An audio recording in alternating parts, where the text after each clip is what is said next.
नमस्कार, माझे नाव साक्षी चव्हाण आहे. मी इयत्ता दुसरी शिकते. शाळा जी.प. शाळा वरपगाव. आई म्हणजे देवाचं दुसरं रूप. असे म्हणतात की देव स्वतः या जगात येऊ शकत नाही म्हणून त्याने आईला या जगात पाठविले. माझी आई फार प्रेमळ आहे. रोज सकाळी मला शाळेची तयारी करायला मदत करते. माझा सर्व अभ्यास ती माझ्याकडून नियमितपणे करून घेते. आमच्या घरासाठी खूप कष्ट घेते. सर्व घर स्वच्छ व सुंदर ठेवते.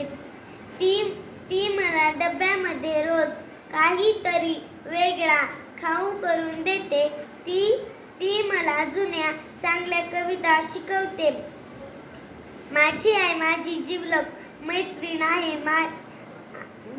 मैत्रीण आहे.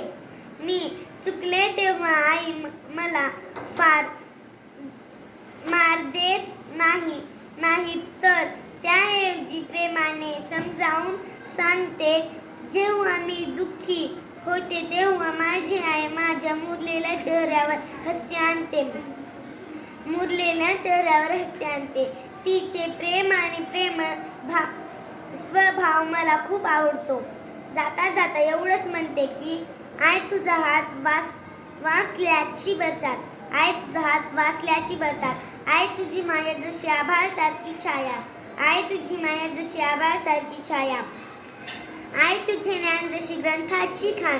आई तुझे ज्ञान जशी ग्रंथाची खाण. आई तुझे गाणे तिथे विश्व सारे येते. आई तुझे गाणे तिथे विश्व सारे येते.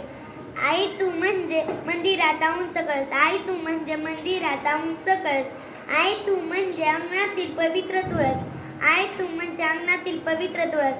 आई तू म्हणजे आरतीत वाजवावी टाळी. आई तू म्हणजे वेदनेनंतरची सर्वात पहिली आरोळी.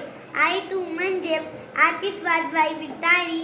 आई तू म्हणजे वेदनेनंतरची सर्वात पहिली आरोळी.